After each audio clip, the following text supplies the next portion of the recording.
welcome to this UFMRM webinar. This one is a re-recording of the event we happened a couple of weeks ago because we had some technical failure, so we didn't manage to record this. And the speaker of our webinar today is Dr. Ole Mark, who is the Director of Research Center at DHI, and he's also a visiting professor at the University of Exeter and a joint professor at DTU. And he's very kind to offer this opportunity to re-record this webinar and to talk about health risk associated with urban flooding. And now the floor is yours, Ole. Thank you. Thank you, Albert. Hello, ladies and gentlemen. As Albert told you, the topic of my talk is health risk associated with urban flooding, experience and modeling. First, I'll take you a little bit through the modeling of the water of the flood itself, because that forms the basis for the health risk analysis. And then we will go through some of our latest stuff we have done within the quantification of the health risk associated with urban flood water. First, just a few slides to highlight the problem of urban flooding as it looks today all over the world. Is we even in Europe, in China, in the developed and in the third world, you see a lot of urban flooding going on. And the problem is when we're talking about urban flooding, that is basically when you're in a city, if you have a combined sewer system, then the flood water will be a mixture of the rainwater and the sewage, as you see on this picture. Typically, when a lot of the analyses are carried out nowadays, people simply ignore the fact that the water contains pathogens and bacteria and a lot of other very nasty stuff. And you will see nice flood maps with blue water, even though it's certainly not blue water coming out of the sewer system during the floods. Just a small catch-up on how we're doing this. We basically take the city and put it into a computer model and optimize it. And this is just so you can have an idea about what does it look like inside a computer software. This is DHI's computer software MicroUrban, where I have put in a Danish city, and this is the view of the city. The blue stuff, that is the sewage pipe. Down here we have a basin, we have a gymnasium, we have a city hall, and then we put it in there together with a digital terrain model of the city. And just to show you an example of a digital terrain model, this is a digital terrain model for the city of Copenhagen. It basically describes all the features which is on the terrain of the city. And this is what I would call a beautiful 3D model. They don't have to be as beautiful as this one, because people have been out also taking pictures, and they have been of the houses, and they have been gluing these pictures onto the 3D model.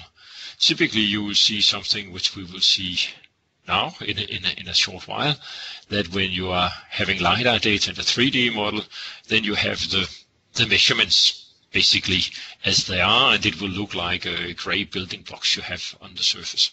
But we have a description of the flow on the surface, which is then coupled to the flow which goes on below ground. That then gives us the opportunity. Here we go back to the case I started with, that the green stuff, that is the water flowing on terrain. So when the sewage pipes are full of water and flooding occurs, then you can see how the water goes onto the street, and you can see some of the areas that the flooding is actually not due to insufficient capacity in the pipe system here, but it's water coming from somewhere else. You can see how the water moves on the terrain.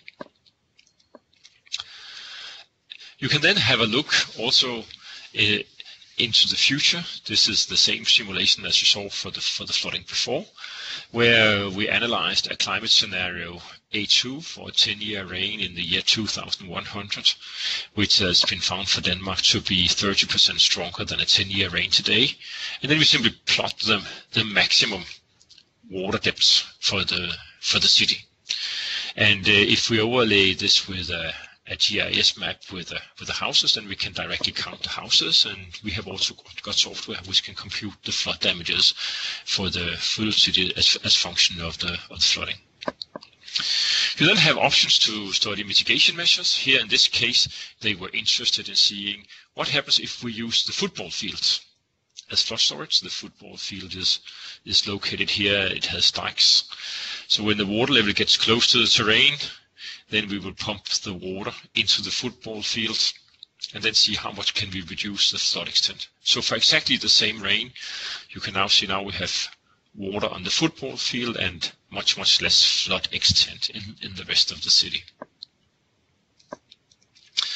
So basically, when we are dealing with the modeling of the urban flooding, as such the water, then we look at the flow in the pipe system, and we are looking at the capacity of the pipe system. When there's insufficient capacity, it goes onto the terrain. At the same time, we model the movement of the water on the terrain. When we then talk about the health risk, then we start to associate pollution with the water, with the wastewater. So when you then have a flooding, then we take the mixture of sewage and rainwater, and then we model it by dilution, advection, dispersion, and put it onto the surface. It will then be mixed with the clean rainwater running off from the roof, and we can find the concentrations.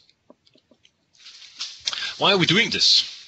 Why are we studying urban flooding and the pathogens and the stuff in the flood water? I have some examples here. Example number one, well, it's not really a sewer system, but that is people who ingest and consume sewage water during an Ironman composition where there was an overflow into the harbor of Copenhagen. It's not really the harbor, it's a little bit an area outside the harbor. But you had an Ironman competition where they were swimming in water from a combined sewer overflow, and 42% of these Ironmen, they became sick, compared to, we made the same investigation the year after, compared to 8%. And they were swimming in something which was in the order of 1 to 3% sewage. We studied that by finding the plume of the overflow, and then we were looking at where were they actually swimming. Another number, after a flood, 22% of the professional cleanup workers became ill after the flooding. They were employed to clean up people's basements which had been flooded. And here, in 2013, you can see in the Netherlands, inhabitants in the flooded area had 3 to 6 times higher occurrence of stomach infections, influenza-like symptoms, skin problems, compared to the rest of the people. There's very little investigations made on how sick people they actually get. So this is just some of the numbers showing to you which are documented in literature. So questions. How high is the risk of infection, of getting sick after contact with contaminated flood water? How does the risk vary geographically in a city over the time? Is the risk acceptable? And where and how can we manage the risk and bring it down to an acceptable level? Basically, so you can see these examples here. When you have a city like this, is it a risk that these 2 kids are sitting in the flood water? Is it okay? But let's move on. So how do we do this? Well, we still use the same hydrodynamic basis, a 1D, 2D hydrodynamic model, which simulates the flow in the pipes and the flow on the ground, which are coupled so they can exchange the water. In addition to this, we simulate the pollution transport from overland flow in the overland flow by advection dispersion. And we also modeled the transport and the dilution down in the sewer system with advection dispersion. So in the similar way as we're modeling the hydrodynamics in a 1D, 2D hydrodynamic model, then we just add the pollution and model it in the pipes and in the surface by advection dispersion. And then basically we have numbers for the concentration of the pathogens on each time step in the sewers and up on the surface. And then we take decay into account, like temperature, sunlight, if applicable salinity. That's basically if you're working in the sea. So We use a procedure which is standard, which is recognized and accepted worldwide, MRA, microbiological risk assessment, and then we add Monte Carlo simulation. So the first thing is we actually compute the concentration of pathogens in the flood water. And then you will have to move on to the ingestion of the flood water and the ingested dose, which will depend on your behavior in the water. If you are just walking in the water, if you are kids playing in the water, it will also depend on a number of other things. And these numbers, they are basically available from literature. Then depending on what you have ingested, then in literature you also have a dose response function telling you that if you get a dose of a certain pathogen and you are an adult or if you are a child, then they can use these numbers to compute the probability of infection. So the concentration will give you the concentration of the dose. The information about the ingested dose will give you the concentration with the amount of water. So that will give you the quantity of pathogens you have ingested, and then we use the dose response function to get the probability. Let me show you a small example where we've been doing this. A rainfall from July 2011 in Copenhagen, which is something which is close to a 100-year storm for the city. So the first thing we did was that we computed the water depth for the flood, and this was a serious flood. What you see down here, the green stuff, that's actually lakes, and the blue stuff, which is emergent, I will just stop it here. That is the water depth. So you can see that in many parts of the city you have water depths which are 10 centimeter, but you can also see they are going up to half a meter in certain areas. And people, they were just, of course, getting home, getting out of the rain, but still walking around and carrying out their daily activities in this flood water. Then we applied the modeling of the wastewater, and based on this we have computed the fraction of wastewater, of sewage, which will eventually give you the concentration in the flood water. So here we'll just let it run for a little while.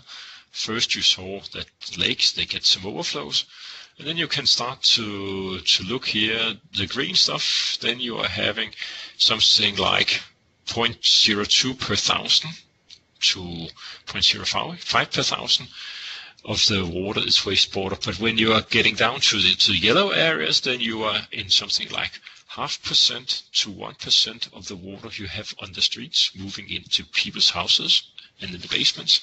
That's wastewater. It is equivalent to you go down into your sewer system during dry weather, and then you make a 1% dilution, and this is what you are walking in and trying to stick your hands into when you are cleaning up your basements after the flood or whatever you're doing. This is just the maximum number, because what else you saw, the other numbers, that was a time series. And you can see we can get up to something which is in the area of 1%. And what's also interesting is that you can see that it's not the same flood risk all over town. In this area, it's completely blue because it's surface water, it's not mixed with sewage. So it's interesting that people who are interacting with the flood water in this area have a very low flood risk, whereas people walking in another area are having a very high flood risk. The risk from the concentration and modified, or the concentration of wastewater modified into what is then the actual risk of getting Campylobacter from being in contact with the flood water. And I will just let there was a small animation which was running. I'll not go into the number of the assumptions, it's just so you can see the assumptions. This is for the nerds who wants to go into this, but basically you can see we find out that in these areas you have an infection risk which is as high as it goes into the orange, which is something like I would say like 0.5% up to 5%. So meaning if you are in the range of, you can say the highly orange here, 3 to 5%, it means that every time you have 100 people, 3 to 5 of these people will most likely get sick from interacting with the flood water in the city. So that's actually quite high numbers, especially if you're during a flood. You may expect thousands of people will get through the flood water trying to get home. We also did, I'll just show you some of the results we also did for Dhaka city in Bangladesh, because this method is not something which has been developed specifically for the developed countries. This is something which is generically applicable all over the world. So we have used it in Dhaka, and here you can see the people taking our samples during the flooding in the street of Dhaka. This was done under the Corfu project, these samples, back in 2013. Just show you what it looks like. Here you sometimes have small open ditches with sewage just along the roads. So it's very easy during the flood for the water actually just to spill over and go into the street where people are walking. So here we're actually computing higher concentrations that we do for Copenhagen, where the water is down below ground in a sewer system and first need to reach the surface. We use exactly the same methodology. Advection dispersion model, flood model. This is not too difficult. This is quite simple to do this for Dhaka as well. We use volume against ingested dose response curves, and we can compute the risk of getting cholera, because this is what we were looking at for the city of Dhaka. And then you can see the risk for children in the slum of Dhaka of getting cholera, and you can see here we have computed it to the risk of infection during the storm, the dynamic number, and you can see the flooding is actually covering quite a lot of ground, and the risk of infection comes up as high as to as something in the order of 5% in some areas. If you try to average the numbers for the flood, then you can see you will have different risks for getting sick for the children and for the adult people, simply because they have different behaviors, and you will have different risks of getting cholera depending on when you are living in the slum, if you are poor, or if you are middle class.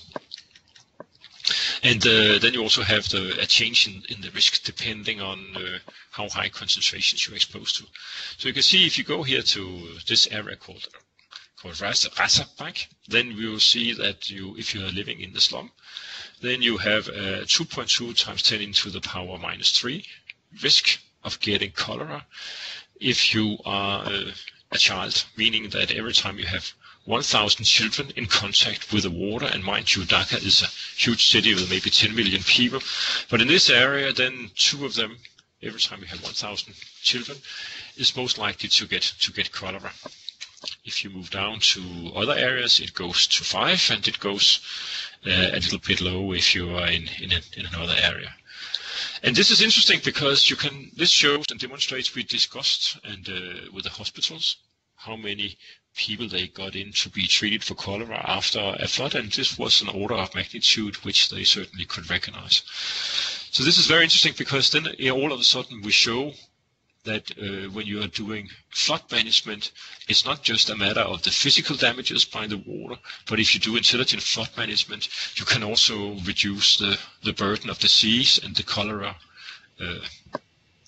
number of cholera cases as you are experiencing in a city, especially here in Dhaka. But then when you have had a flood, this is during a flood, then there's also after a flood, some of the flood water will be have been on the surface, and it will leave sediments and other stuff. In order to quantify the risk for getting an infection in a green area, for the moment it's very popular to make green solutions where people will store the flood water on a temporary basis during the flood in order to reduce the damages, and after the flood it will be released But then what will happen if you have a picnic the day after, where you have had a green area flooded with a mixture of rainwater and sewage? In order to figure out, we made some experiments. We took real sewage, diluted it to a 10% dilution, and then we put it on grass. And one of the grasses, that was just getting plain tap water, and then the other two grasses got different concentrations and different conditions of the flood water. So this is the grass just when it has received a flood, which is 10% diluted water, sewage. And then afterwards, then as the time was passing by and the flood water disappeared, then we cut the grass and put it into the lab to see the number of pathogens. But we also had one very dedicated employee rubbing his hand into the grass, and then afterwards there's a standard procedure for washing the hand, and then we analyzed which pathogens have you then got in the water to find out which pathogens do you get on your hands 1 day, 2 days, 3 days after a green area has been flooded. And here you can just see some examples of the E. coli in the grass. We started out this from 2016, the 16th of August, and then you can see here as time is going by how the number of E. coli is getting down and getting closer to the background concentration you have in the grass already. I'll not go into detail with this. We also have the numbers for how much was on a hand and how it was reduced, but certainly after the day and 2 days after a flood, if you are out having a picnic and you are crawling around on your hands and your feet in the grass, you will get pathogens from the flood water on your hands. Then just imagine that you are having a sandwich afterwards and you are having a lunch without washing your hands, and you have a very nice route of infection. So basically this gave us other numbers where you can see this is the probability of infection as function of time, how it's decreasing, and I think you should look at the 95% percentile, how it's going down as function of time, and you can see you actually have a risk which is like 5 persons out of 1,000 will be sick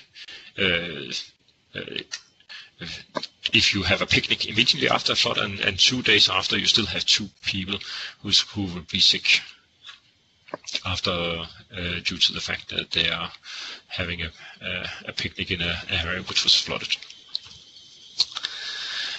Some concluding remarks. We have been doing this in order to investigate the flood water, and because we think that it's too simple if you only look at urban flooding and you only look at the water, that you have a cost, which is people are getting sick from contact with flood water, and we've been using our resources and the research to figure out how much is the flood risk actually and how much is the health risk.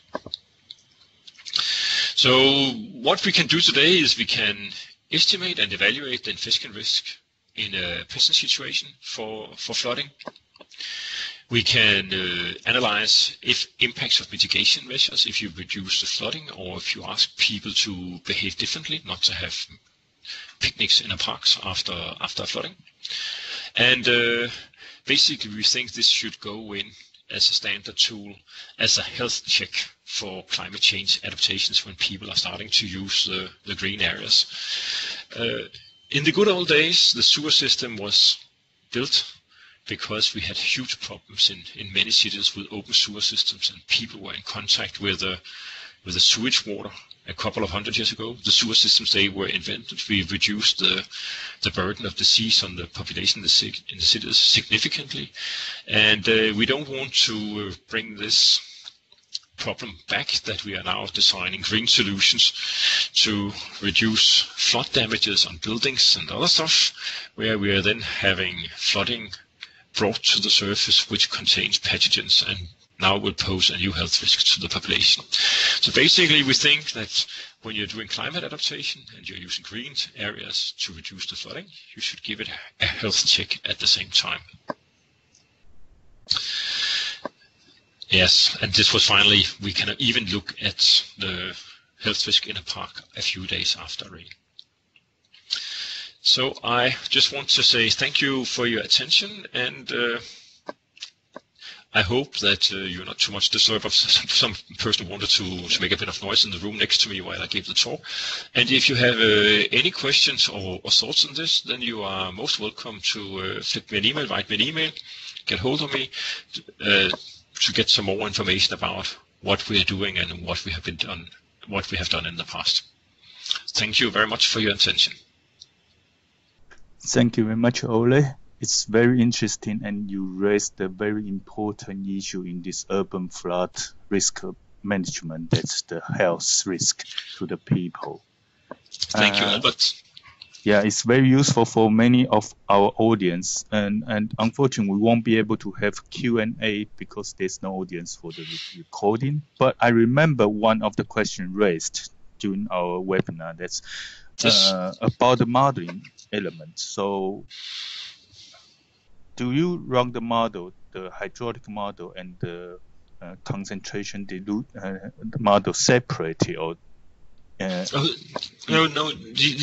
This modeling setup is that they run simultaneously the hydrodynamic model and the model simulating the pollution transport. So you have a 100% interaction from the flow onto the pollution in terms of dilution and the transport. So the calculation is done by every time step? Yes, by every time step, yes, it is. And may I just raise another question? So how many passengers you can include in one simulation, or you can only do one element for the passenger? What we are doing is that we are making one simulation where we would like people to go out and measure the concentrations in the sewer systems, in the wastewater, during dry weather flow of the pathogens they're interested in. And then we make like one generic simulation where we are computing the dilution, and then we apply the concentration of found in the wastewater to each of the pathogens. So when you have made one simulation of the flow and the concentration, then we use a small DHI software called Ecolab afterwards, where we are doing those response functions, and we are doing the other stuff which is used to find the risk of infection. Yeah. So you only do the flow and the concentration one, and then you can start working with the different pathogens afterwards, different dose response curves, and that's basically the way forward. Okay. Yeah. Yeah. Okay. Thank you very much. Yes, I would like to thank you again for sparing your time to do this recording, and I will share this with our audience very soon, and we will talk to you very soon again. Thank you. Thank you, Albert, and thank you for hosting these seminars. I think they're very nice. Thank you.